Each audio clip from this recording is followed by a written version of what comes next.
All right. Hello, everybody, and welcome to Geopolitical Trends, where truth matters. Excited to be with you as always. Uh, I put the vote for you guys regarding the polls, which topic you would like me to do. About 79% of you wants me to address what's going on in Hungary, in Budapest, regarding the protests or demonstrations, whatever term you want to use, that the Prime Minister Orban is calling for. That they want to opt out of NATO's support and all this stuff. So this is what I'm gonna get into, because there is much more into it than just what we are hearing. And so this is what I'm gonna be providing you some insights about, in addition to sharing with you two major headlines today. So, but first, let me say hi to some of you. You too, super. Hello, doctor. Hello to you as well. YT. Good afternoon to you as well. Matt Backy. Hi, all. One of the few times I am here early. Front row seats. Well, good to have you, Matt. Glad you were able to make it. So, Marcian Dorcier, as always, Coach Ahoy. Good to see you. Willie Homan. Wong KC from Malaysia, as always. And Wango, good to see you. John Smith, Hamad Sidi, Farhad Razavi, and Alice Tolikin. Good to see you all. George, Jesus Aguilar, good to see you from LA. I haven't seen you for a while, so hope all is well. Locio Delgado from Montreal, as always. And PK Wang, good to see you. Turkey already left NATO.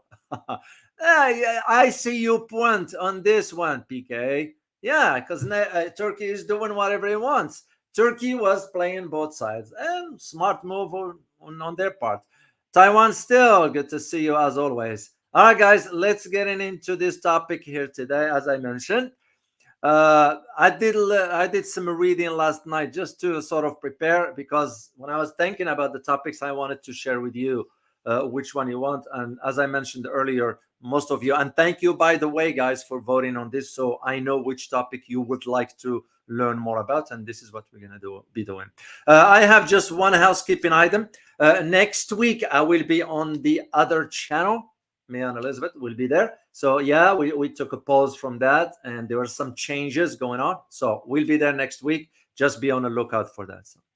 All right, we're talking about Hungary now. As I said, it is fed up, like I put in the title. It is fed up with both NATO and the EU, for that matter. If you only guys know what Brussels, that is, the headquarters of both NATO and the EU Parliament, are pushing Hungary towards. So, and this is why I'm saying, and please correct me if I'm wrong, I'm going to ask you a question.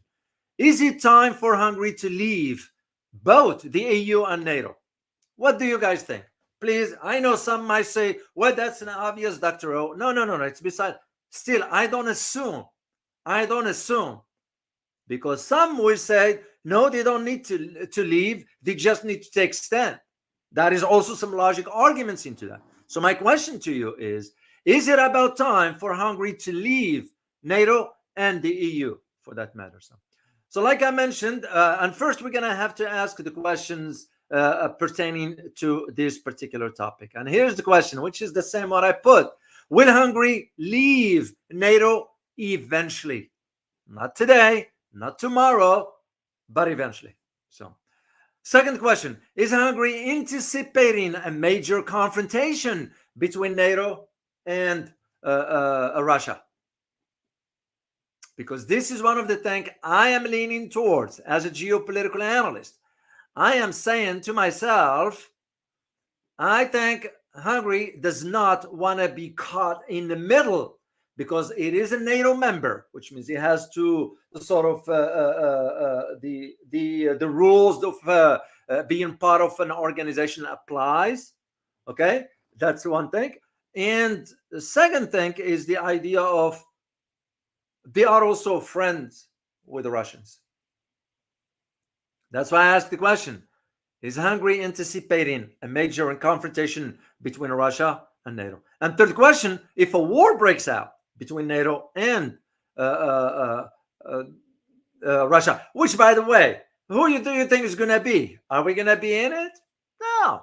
You're going to send the French, which France, by the way, sent his troops already. Then you have the, what do you call it? The British, which is they are useless anyway, and the Germans. Well, Hungary is a member, right? So are other countries, the like of Poland, whatever. Who do you think is going to be in front line? They're going to push those countries.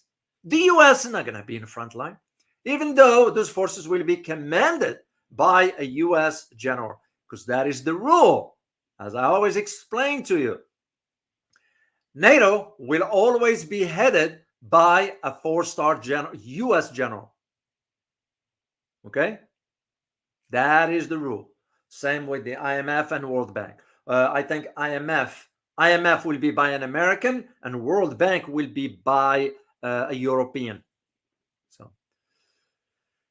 So the third question: if a war breaks out, what will Hungary do? And this is why it's important to ask, and that's why I'm saying, what do you think will happen? Should first of all, should Hungary start considering leaving NATO altogether? Yeah. AF Gordon Corleone, you said Poland is going to be first. I agree with you. I am very concerned where the policy of Poland. As a matter of fact, I am thinking about reaching out to someone I know and I trust and bringing him over on the show here for you guys to hear from him. He's on the ground over there. Met with him. We had dinner when I was in Poland, my last visit there, before I went over to other locations. And I'm thinking of reaching out and someone I trust. So Poland, yeah. And given the stupidity of the Polish policies they are now embarking, to the point that Polish government said they will be okay with having a U.S. nuclear weapon on their soil. That's, to me, suicide. So that's where I see this is moving forward. So, all right, before I'll delve deeper into the analysis, as I said, I mentioned I have the two headlines, if I may use the term. You're all familiar what happened to Scott Ritter yesterday. So does anybody know? Can you guys type in the chat box if anybody know what happened to Scott Ritter yesterday? Before I say anything, I want to see if you guys know. Let me see. It takes a while here for it to show up.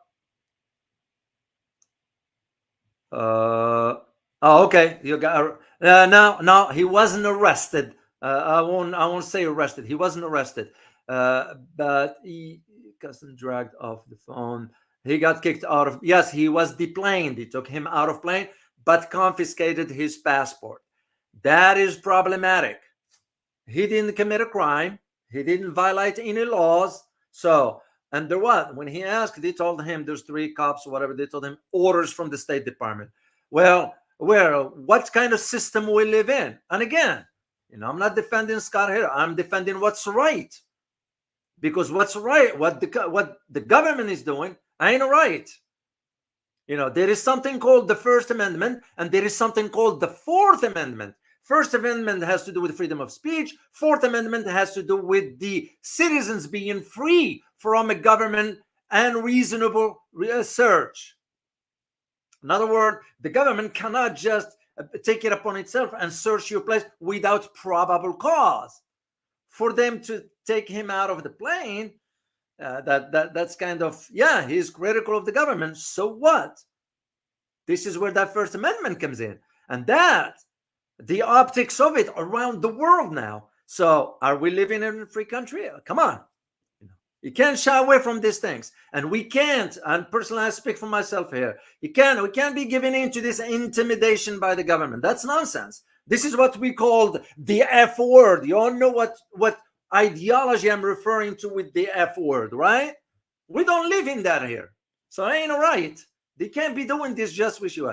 Of course, you have to know the background story and Judge Napolitano also. Yeah, was also happened to him. So the background story regarding Scott Ritter has to do with when he appeared in Congress to give a hearing. And who was the head of the Foreign Relations Committee at that time? None other than the incompetent Biden. And at that time, and they clashed Why? It's because Biden was pushing into one direction to say that no, they were some weapon of mass destruction, and Scott Ritter saying no, there were none. We searched, there's nothing, and that's how they clashed. Biden never forgot that one because Scott took stood his ground in that hearing, and rightly so. So and to me it was like very, very, very problematic, very problematic. What I see coming next is that they could just all of a sudden start saying, well, he's a Russian agent. That ain't not right. It's not right. All right. Second thing has to do with, what's her name? New Mexico president. To me, what was disturbing is this picture here. You all know. Who's this guy here? Does anybody know, guys? This is the female president. Let me remove this picture.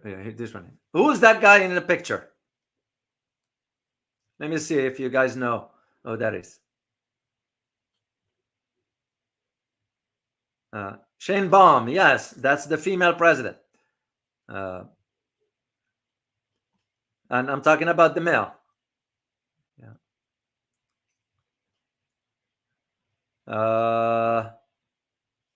Mr. Stein. No. That's Larry Fink. Larry Fink is the head of, here we go, you got it, Patrick.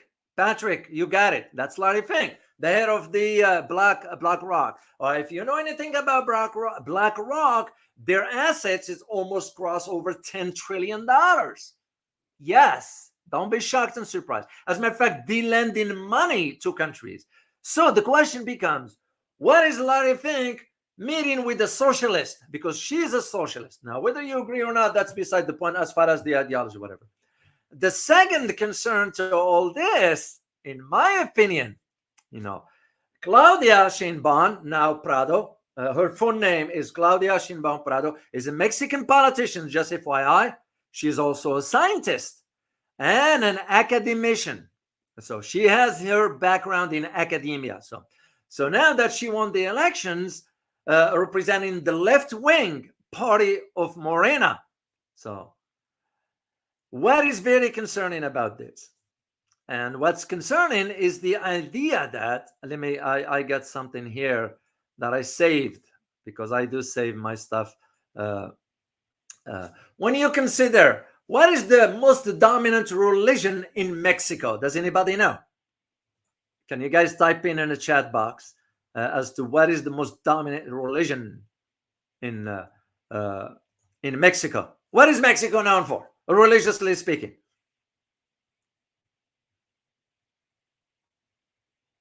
Catholic, you got it. 99% are Catholics, Protestant, and Christian. So it makes you wonder. Jewish women winning 100% organic and fair elections. So I'll let you read between the lines. We're not judging here. We're presenting the facts, guys. Because the first question I'm going to be asking now, you know what it is? Is what will all this mean for the United States? Because remember, when Obrador was still in power, it was about a year and a half or 2 years ago, whatever. He mentioned about, we are interested in joining BRICS. What did we say? We will invade Mexico. Of course, it was just talks. We won't be able to defeat. Go back to history of the American-Mexican War. So that's how we end up taking. So the question will become is now, what does it mean for the United States? So anyway, those are just two things I wanted to share briefly with you before I'll delve into our topic today. All right, let me share some pictures with you. Then we're gonna get into. I have some history about NATO, just briefly here to move forward with the conversation. But for now, we're gonna be focusing on Hungary, because that's where. So I read an article by the Associated Press. Of course, I read from both ends or both sides of the Atlantic, from here and overseas, because that's how I. The picture you are looking at is the Hungarian Prime Minister speaking during a press conference at the Carmelite monastery in Budapest.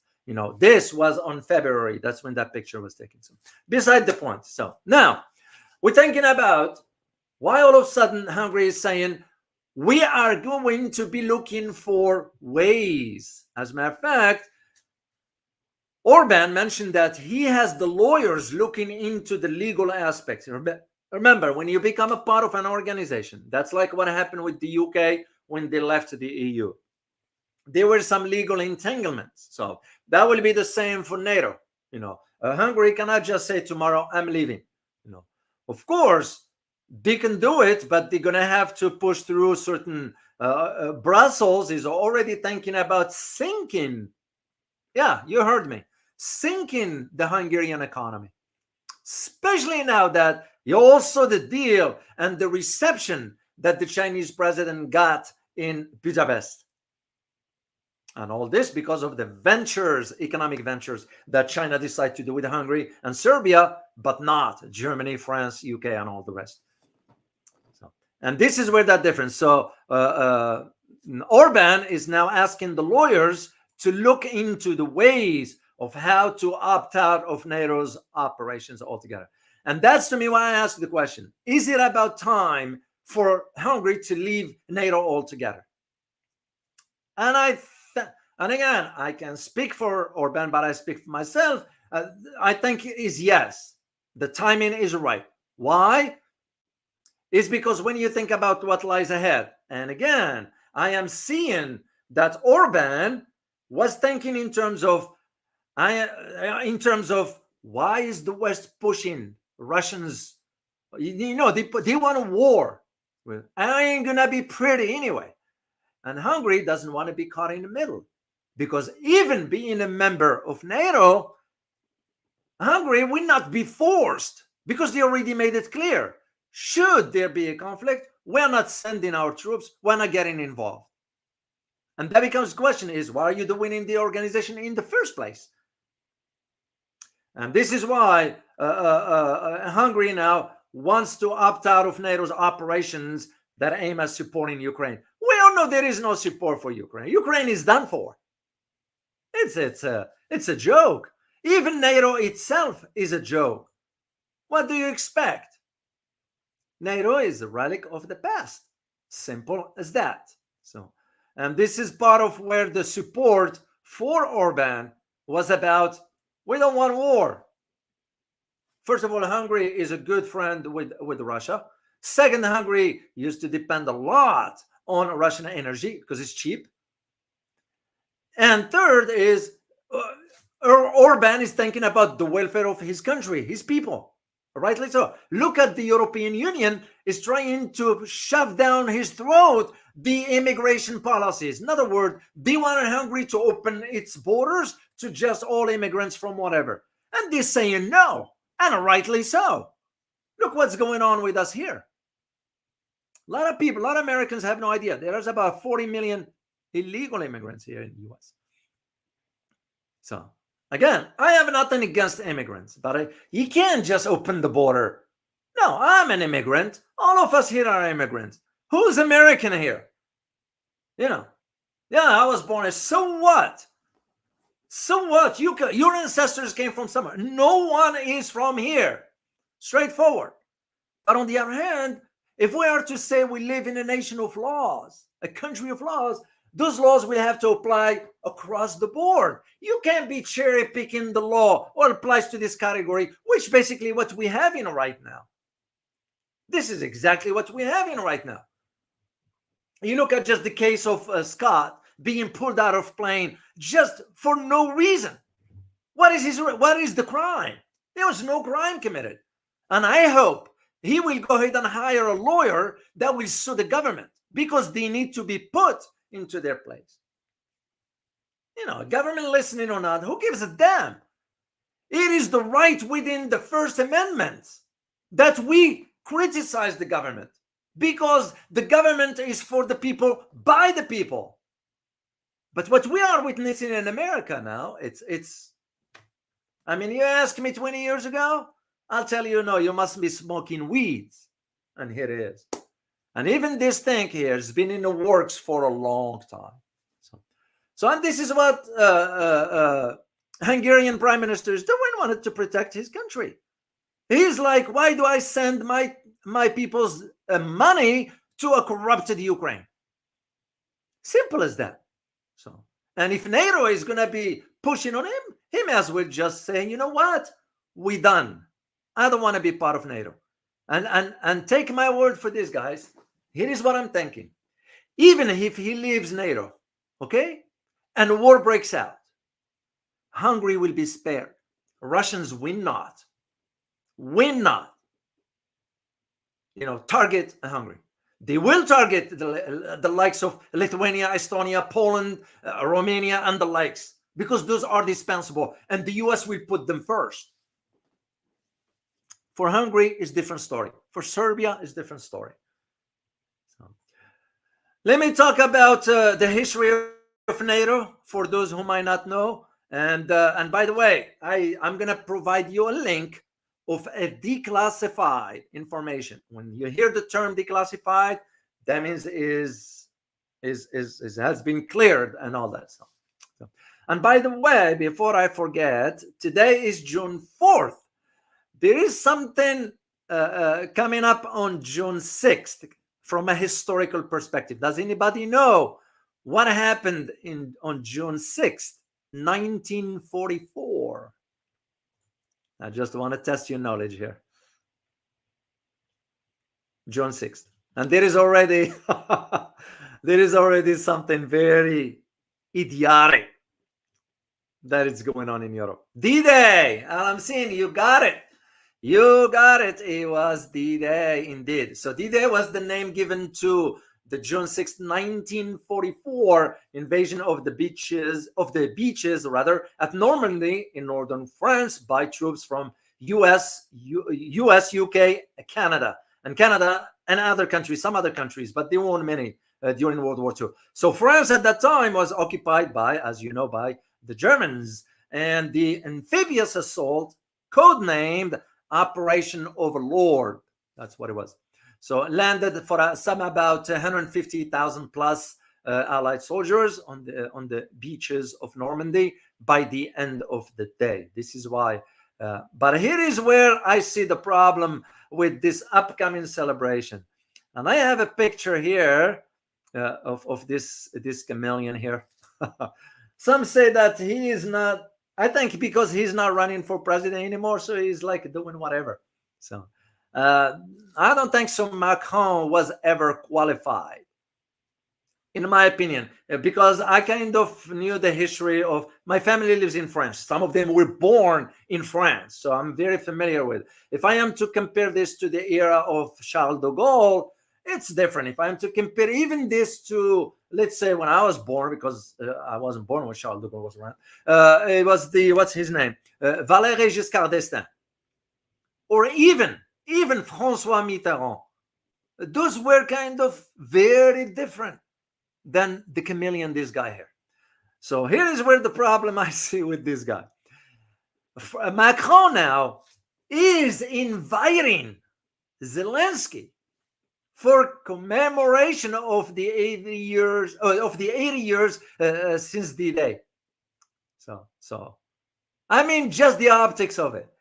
You call in a comedian, let alone what the history of that particular entity is, to be the one. So comedian Z supposed to honor the D-Day, when in reality he wasn't supposed to be there.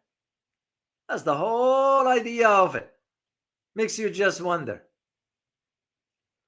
And I think I had another picture of, yeah, right there. This is the Portuguese president. His name is Marcelo Rebelo de Sousa. So, and this picture, by the way, was taken on May, I believe, somewhere around that time. So, and I give credit to the pictures, by the way, to the first one of Macron, to Ibrahim Norozi.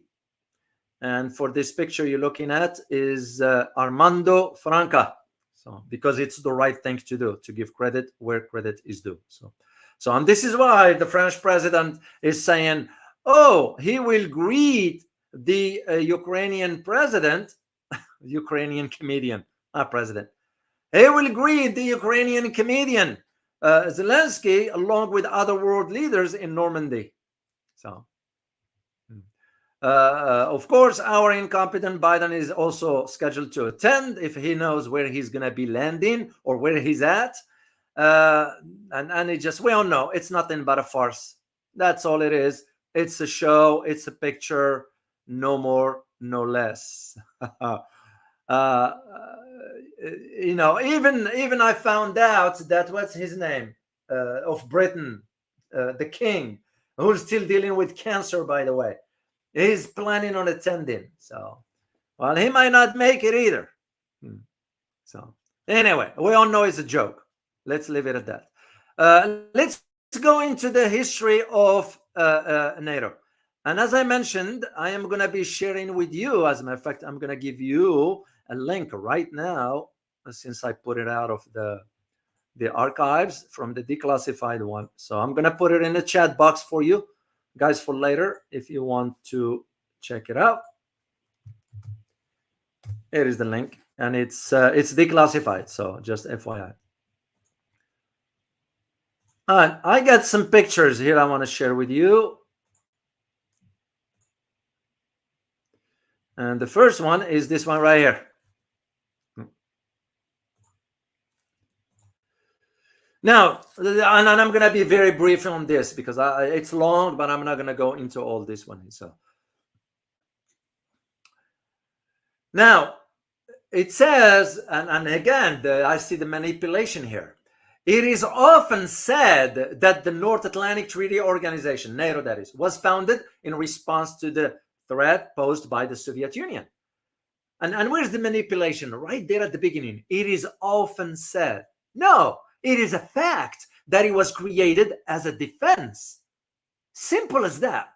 Yeah, they're just playing with words. Anyway, this is only partially true.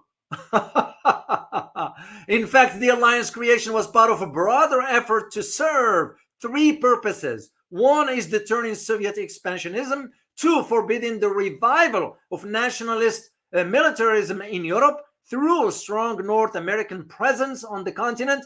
And three, encouraging European political integration. Well, they are lying because they didn't want to include the fourth element, which is to stay, meaning Europe, under the thumb of the US. This is why we moved the military as the military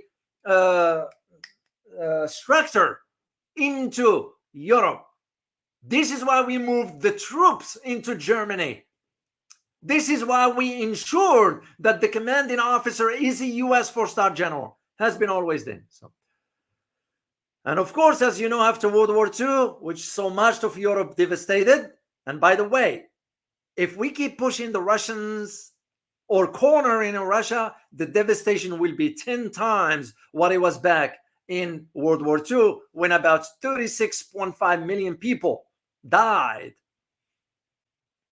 19 million were civilians. This time around, I was looking at a documentary yesterday about the bomba. You all know what a bomba is, right? The Russian bomb, the big one. And I saw the historical document. It's a history document. It's a documentary, but based on a historical aspects of it, and the characterization of the bomb and so forth, and what they disclosed as far as the devastation, what it will reach, let alone the distance, how far it will go, by about 976 kilometers. That's how far it will go. So if Europeans and the NATO keep pushing, they're going to have to be very, very, very careful. So I got to see another picture for you. This one here.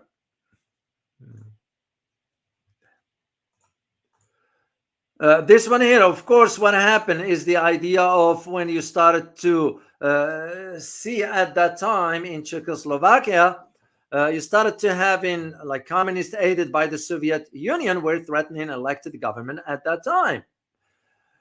However, we did similar thing in Italy, 1938, when we rigged the elections. So even with the writing of the historical record, they can be manipulated. Because remember, history is written by the victorious, right? So in February 1948, the Communist Party of Czechoslovakia, with covert backing of Soviet Union, overthrew the democratically elected government in that country. Well, we do the same. Look what we did in 1953. 53 or 56, I think 53, in Iran. Look what we did in some other countries in Asia, Latin America. So then in a reaction to all this, the Soviet blockaded Allied controlled West Berlin.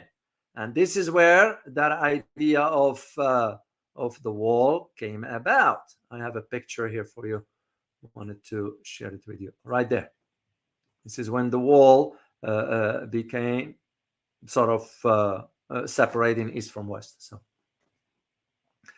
and of course, with the aid of the security umbrella of the United States, and that's how we increased our influence over Europe.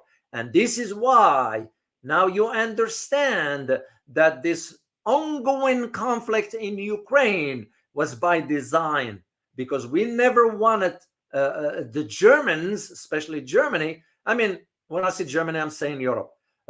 We didn't want them to get closer to Russia economically, not ideologically. They would never be, but economically.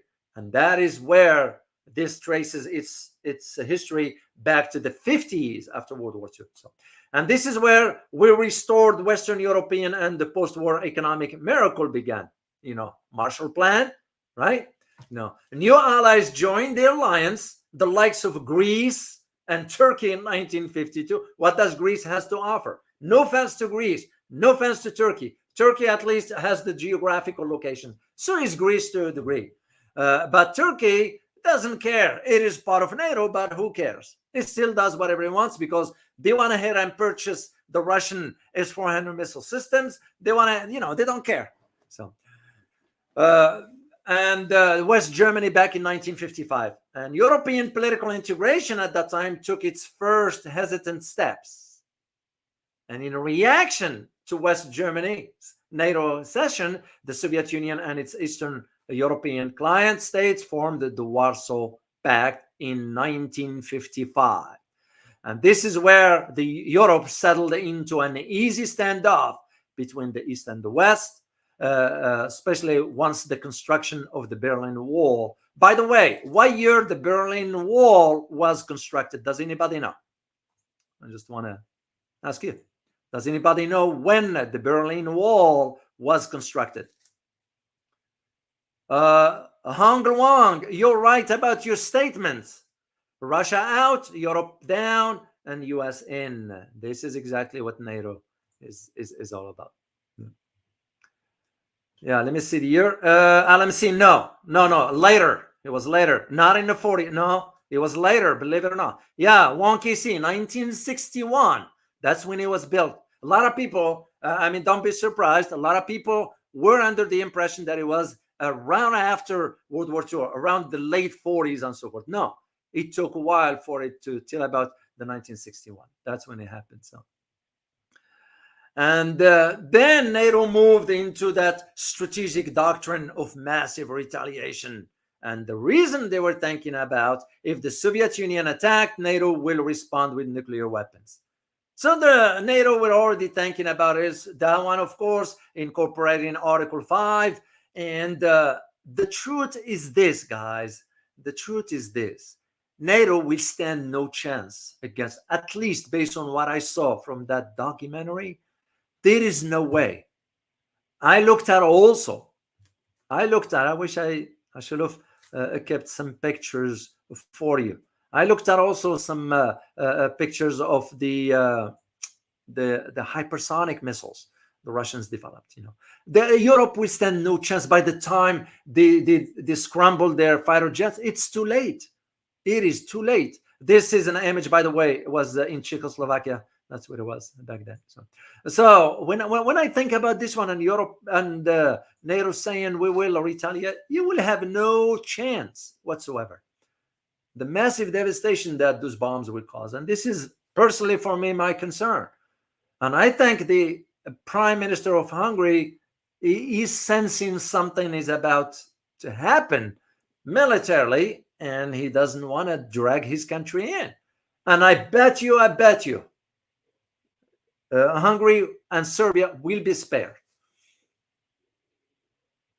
As a matter of fact, you have now the Hungarian foreign minister traveled to Belarus. And to me, those are signs as far as the coordination and so forth. And this is where you move forward with what happened with the alliance. And again, I provided you the link. You can read up that later on if you like. So what it becomes of NATO since its founding, or the creation, that is, the smaller allies particular, because they were just about 9. They start with 9, then moved to 12. I was following the development to 15, 17, 21, 27, and not 31. So that's how in that order it moved. And I could be off by 1 or 2. It was, to me, it became clear when I started to see the likes of Montenegro being part of NATO. I knew that alliance is done. Little long for why it was created. And this is why the document, even though it's declassified, still that first sentence, it is often said. That's manipulation. It's not often said. It is the fact that NATO was created as a defense. So then you start to ask yourself, okay, if it is the case, so what is NATO doing in like Afghanistan, Iraq? What are they doing there? So, and that bears the question of, sort of, to me, it just didn't make any sense whatsoever. And that becomes, this one has to do with, by the way, when NATO get into Serbia. So you all know what happened over there. So, and I have one picture here that's from Ronald Reagan and Mikhail Gorbachev. This is the signing of treaty. Mikhail Gorbachev made a grave mistake that he trusted the West. And I think something Putin was aware of because he learned from history. So what happened back at the alliances right after 1956? Because what happened in 1956? Does anybody know? There was another major event happened in 1956. I'll give you a hint, guys. Think about the Red Sea location. What happened?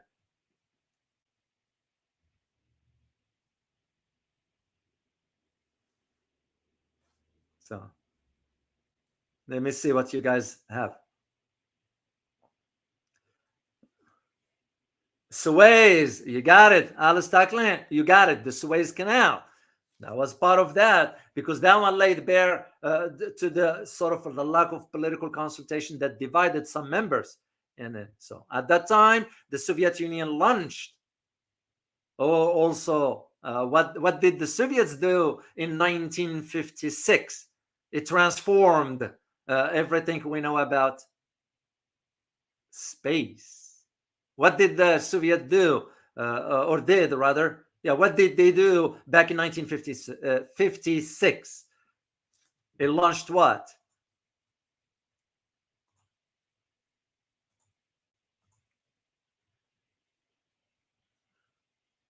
Oh, Sputnik. Jesus Aguilar, you got it. They launched Sputnik in 1956. And that, of course, shocked the Allies into greater scientific cooperation. This is why I am here to tell you guys, the US engagements in space was born out of geopolitical tensions.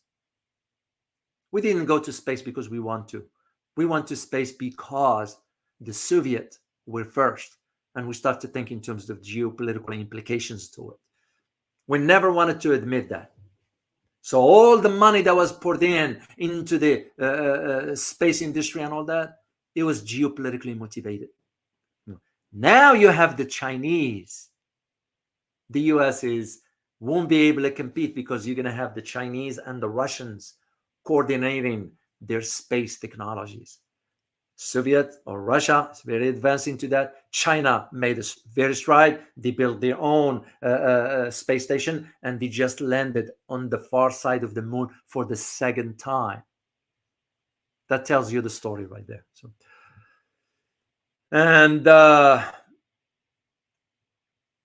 so, and the rest of history till the Cold War, of course, revived back in 1979 with the, of course, there is another misinterpretation in history when the Western record suggested that the Soviet Union invaded Afghanistan.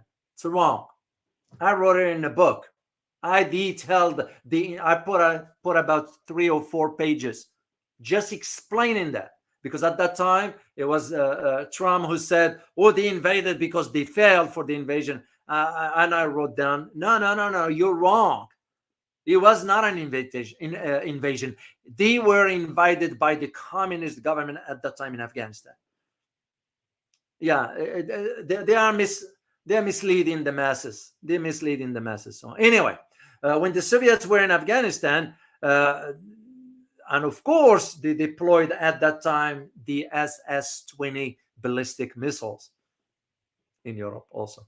And that's where you started to see, this is where that signature between Reagan and Gorbachev, it was about the limitation of strategic arm reduction talks start. At that time they were start 1, start 2. So and the rest, you know what happened after the Warsaw Pact was disintegrated because the Soviet Union ceased to exist, and that's the mistake Mikhail Gorbachev made that turned the history. It's kind of Russians. I talked to some Russians. They kind of were never happy with that. It's because on the other hand, now they're seeing that their current president is trying to sort of strengthen Russia. We're not talking about a lot in the West. They misinterpret that as being, they're going to take over Europe, whatever. No, Russia has no interest in that. It can do it. They don't have the manpower to do that. And they're not interested in that. So this is where the whole idea of why this NATO was created as a defense alliance, all of a sudden it became what it became today. So to me, it's useless. Look at who's in this picture. So this is Japan, this is South Korea, and this is New Zealand. That's, what's her name? I forgot her name. And my big concern now is that NATO is talking about the opening of offices in Japan, and that's, to me, it's troubling. It is troubling. It's a North Atlantic, deals with the North Atlantic part. Why are you going to Asia for? And that doesn't, to me, it's a bad sign. It's a bad sign. There are the clowns here trying to joke with Fumio Kishida of Japan. So they're just useless. They are useless anyway. So. All right, let's get into part of, now that we talked about history. So it becomes now the question of Orban. And Orban disclosed to during an interview, he said it publicly. He opposes a plan of NATO providing more predictable military support to Ukraine. Here's the key: in the coming years, which means what? Orban is already wary about NATO dragging this too long. This is why it was never the intention of getting into face-to-face with the Russians. Okay, because first of all, they can't. NATO cannot defeat Russians. It's clear. And second, it was always about the intention of extending the conflict. So you drag, you sacrifice Ukraine, because that's what it is. And this is why I've been saying that now Ukraine is embarking on snatching people from the streets. And I have the record for it. And I reached out to my own sources. And I know some people say, well, there is no, it is. I confirmed it. It is. And I will not say something that I couldn't confirm or check myself. So they are snatching people from the street, young, male, now you have civilians defending. I had an image, and I'm going to share it with you because I need you to see with your own eyes. All right, let me show you here where that is.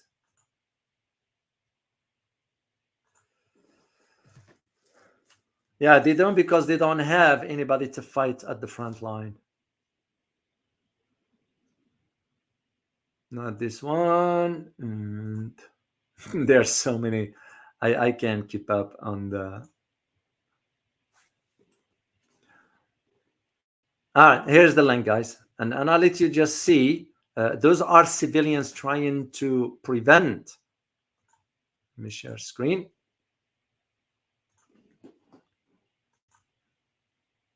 And I double checked on this.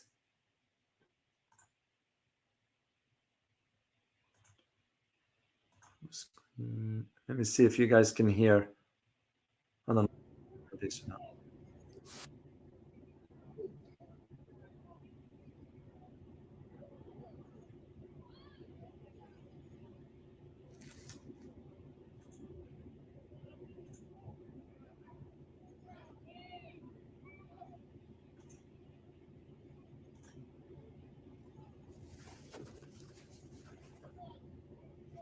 I have another one, guys.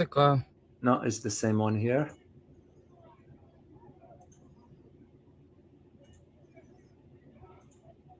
And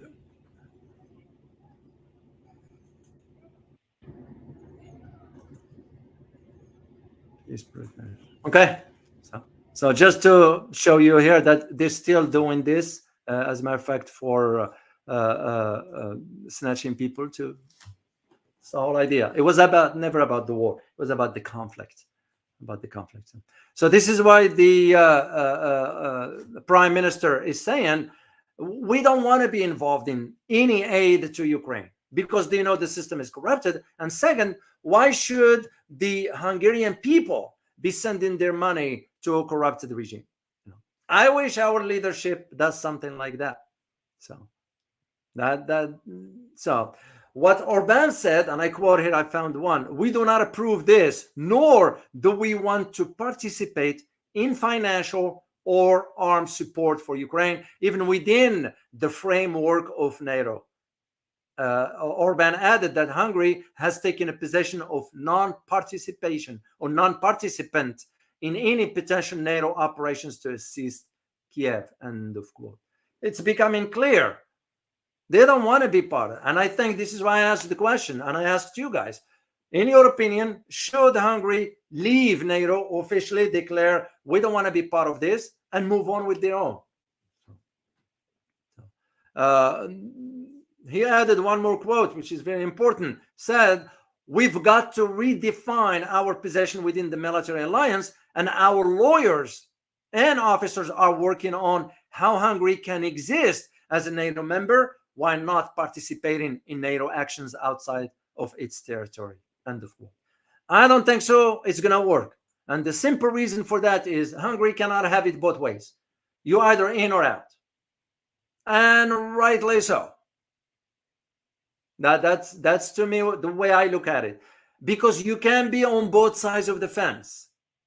That's going to always lead to sort of questioning your credibility. Either you are in or out. And that's the way how it works. Now, moving forward, how this is going to be, well, it's because Hungary has already been pressured by the EU Parliament to allow, for example, for immigration, or they're going to withheld the economic aid that was supposed to be given to Hungary. Well, that ain't right. If Hungary wants not to allow immigrants, for example, then they're going to say, then they should, their decision ought to be honored. The same thing for the military support. Yes, they are a NATO member, but if they don't want to be part of it, they shouldn't be. So now you have, for example, the US and British training in Ukraine, training their military, whatever. Training them for what? It's done for. Ukraine is done for. This is the reality that the West is not going to want to accept. And this is why this idea of this upcoming Ukraine summit conference ain't about conflict. It's just a joke. I am trying to find out the list of the countries that have already prove or confirm their attendance. And I'm like trying, I will report back to you, update you on that. So far, that list of the invitees dropped from 160 to 50. 160 to 50. Makes me just wonder. And especially, I don't expect Biden to attend. The guy doesn't even know where he's going to be. And the China already made it clear. And you all know the rest. The rest will be some sort of, there is no, there's nothing into it. So where things going to move forward? Well, it's going to be, in addition to thinking about Orban being in power for almost 14 years now, it's considered one of the European Union longest serving leader. So that's that's how long he's been. So he kind of have a better understanding of where things are, and this is why he's arguing in support of what the people wants. And what the people wants is they don't want to be dragged into a war against the Russians because they are NATO members.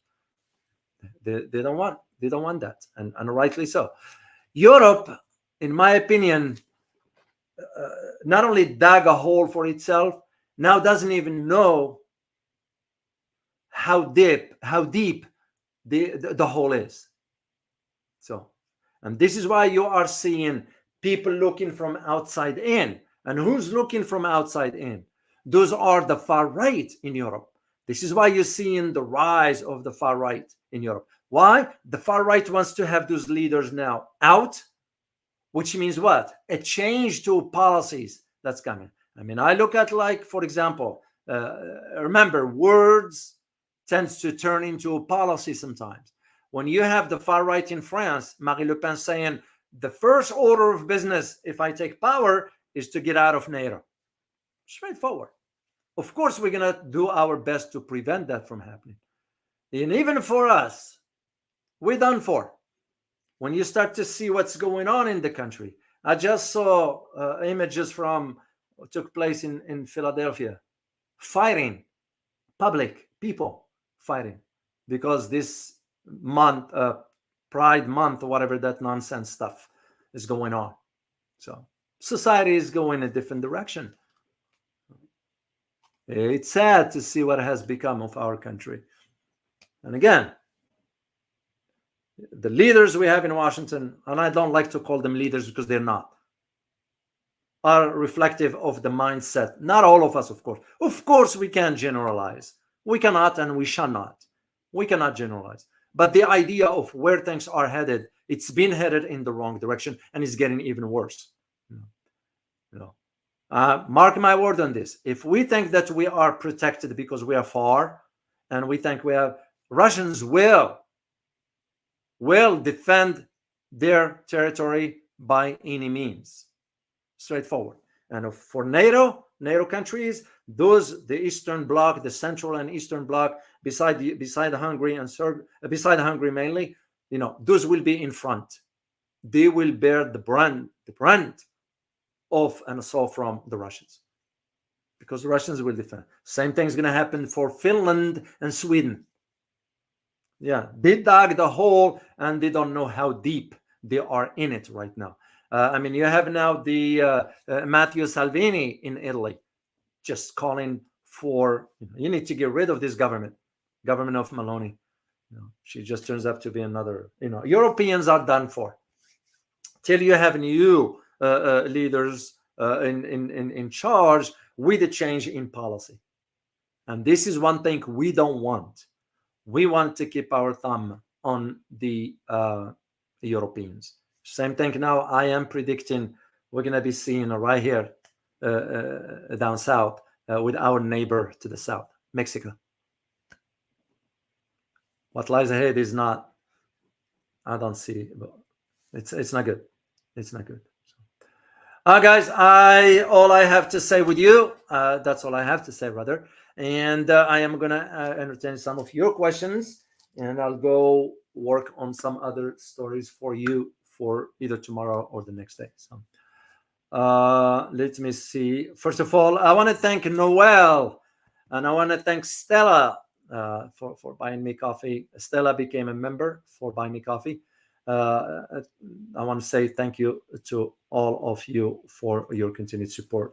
Also, Abbas, who kind of supported the channel through PayPal. So thank you very much, Abbas, who became a channel member as well. So I'm very, very grateful to you all. So, all right, let me take a question or two. Viva Mexico! Viva Mexico! Yeah, Heinz Gas. You're right. Let's pray. Even though I don't know how you pray, I don't. So, a religion, it's not me. Simple as that. Respectfully. Let's hope there is no, because it will be devastating. And it will be the end, basically. Literally, after what I saw the last 2 days ago, that documentary, I hope it never gets to that. All right, I'm gonna. All right, let me see. Question. All right, let me take a question from Jim. Jim Pasarotri. Good to see you as always. Question: will the new president have a strategy to dealing with the cartel? No, there's none. Cartel. It's I remember. I'll share a story with you guys. I remember I went to Mexico when I was stationed in Arizona. That's where I was. So I crossed over the border, and of course, when you cross, you dress civilians. You don't go military. And we were coming back. We were held at a gunpoint, and I had the guy pointing his M16 close to my face, and I was like, "Man, lower that weapon first, and we'll talk. What are you guys? Who are you?" I said, "Well, first of all, lower your weapon. You don't need to have that. So, what are you guys dealing with drugs? Whatever." I said, "No. Do I look like drug dealer to you?" Not that the drug dealer looked different, I was just joking with the guy. And of course, he was in no mood to joke. I said, lower your weapon, because I saw the guy was kind of becoming so tense. And when you start to see the hand moving, one thing you learn in the military is you learn the body posture. That's why you have to really, really make a determination within the first, 5, 6, 10 second, 20 second max as to the person standing in front of you is a friend or a foe, because you don't have a lot of time. So when I start to see the hand movements on the gun, on the rifle, I was like, lower your weapon, man. So I had to pull my dog tag. So they said, "Oh, military." I see, yeah, because he was under the impression we were drug. So just to go back to your question, the government cannot deal with drugs. Nobody can, because it's by design. Do you guys know that I think the former defense minister was part of a cartel? So that's why it will never be done. You will hear the cartels, based on what I know when I travel to Mexico, you leave them alone, they leave you alone. Simple as that. So look for us. We've been since the 80s saying, well, we're going to fight a drug, war on drugs, whatever. Have we defended? No, drugs on the streets here in the US, everywhere. So that's just how it works. Is the idea of so there will be no, there is nothing she can do. She would just be ordered to do what the order is going to come to her from outside Mexico. So, all right, let me see another question here. And I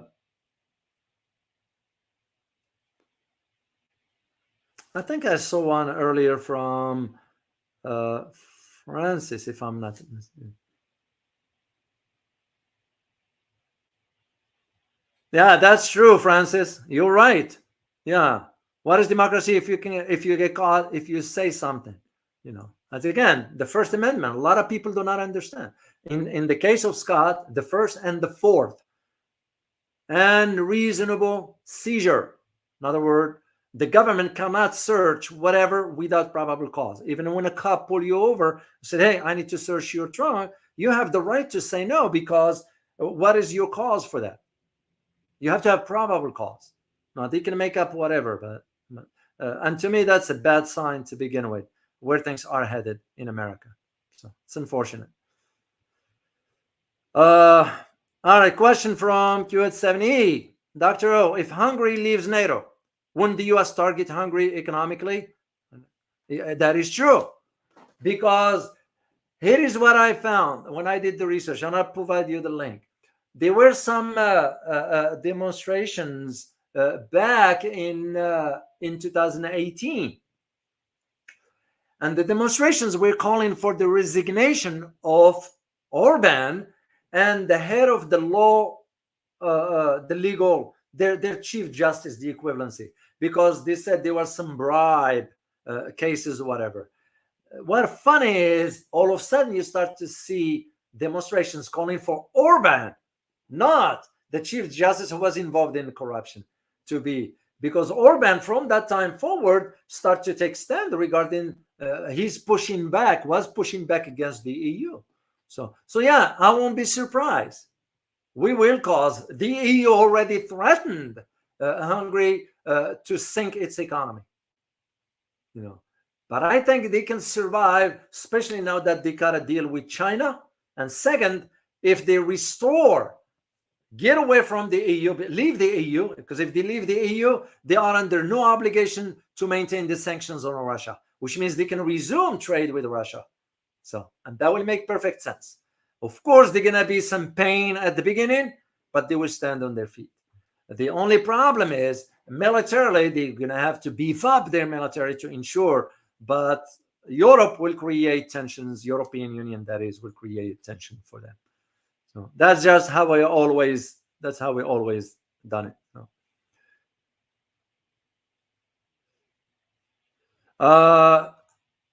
Taiwan still. I don't. I can't read the rest. I don't assume. Dr. O, the Philippines is now more and more oh, I see. You put the image. Oh, for sure. You're right. For sure. It's just what it is going. To me, it was the optics of it when the comedians is going to see an incompetent Marcos. That just, why will Marcos even let his country open? Because the optics of it. But again, he's not strong politically. He doesn't have strength to understand. Yeah, it's not gonna. Philippines is done for. So tell the people who vote for whatever. The same thing I ask for Mexico, but the same thing I ask for us. For us, it's slightly different. How so, you may ask? Is because we have what we call the Electoral College. This is why even elections in the U.S. there's no fair elections. I'll say it. I don't shy away. One man, one vote. That's how it's supposed to be. Not the Electoral College that decided for who our president is. I didn't vote for A. I voted for B, for example. Which to me now, A and B are two faces of the same coin. So we done for.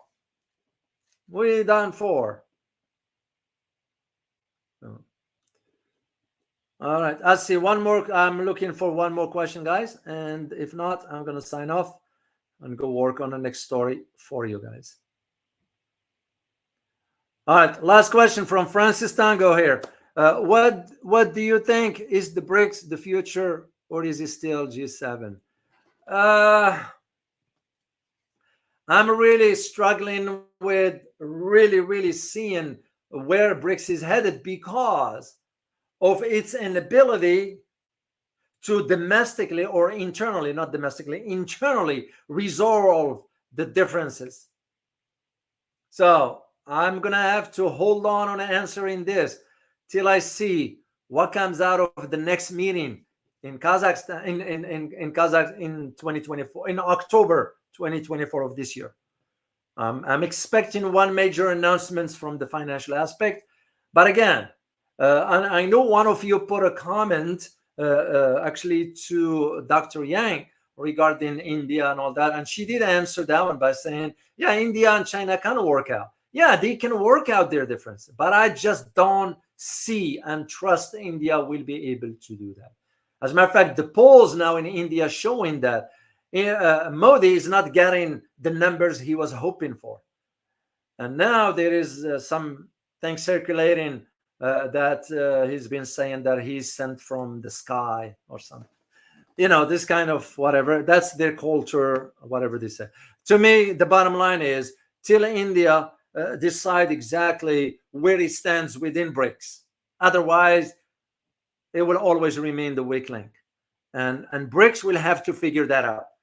You add in countries becoming so big doesn't suggest, doesn't mean you are now strong economically, or you can make a dent on the global stage.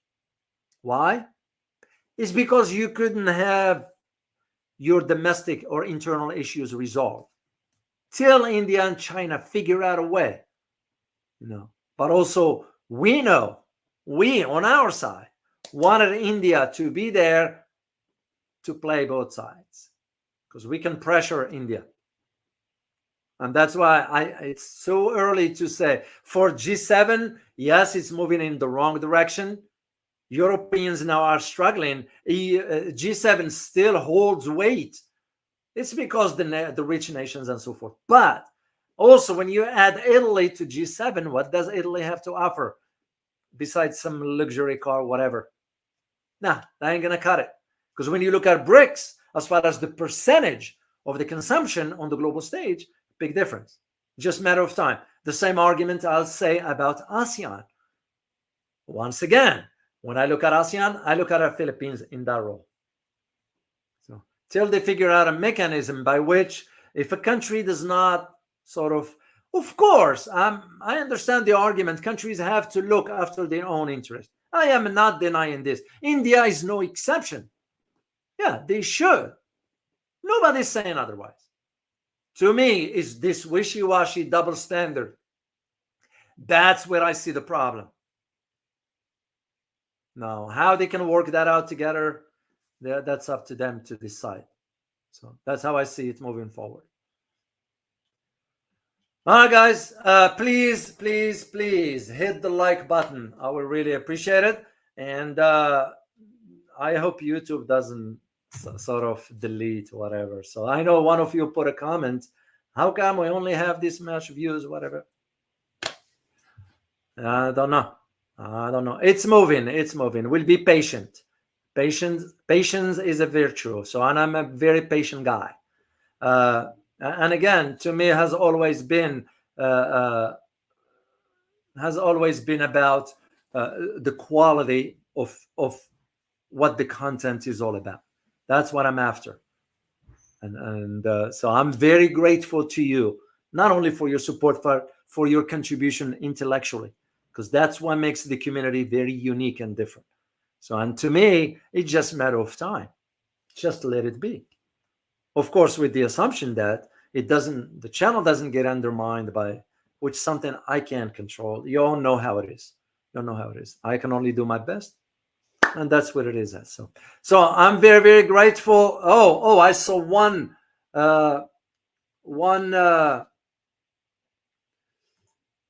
Let me see what it is. I don't know what it is. Let me see. I'm trying to see something here for you guys. Two of them. One is, that's the St. Petersburg International Economic Forum, something like that. Yeah, that's what it is. St. Petersburg. I think Scott was going there. Judge was going there. Larry is already there. Yeah, there are some people who've been invited. So I was last time, as I said. Reached out to me for interview, RT. So the question I have, the last one, Hong Wang, Dr. O, do you think Jill Stein can make a change? Yeah, it can, but they won't let her. The system is corrupted to its core. It's controlled from all angles, and there is only one way to do this, without me saying it. So that I give this analogy. Always think of it like a building. When you see so many cracks in the building, what do? You're smart enough to know. So, guys, I thank you very much for being here. Appreciate your kind support for the channel, and I look forward to seeing you next time. As always, remember, geopolitics impact your daily life. I'm always the one. Till next time, guys. Bye-bye.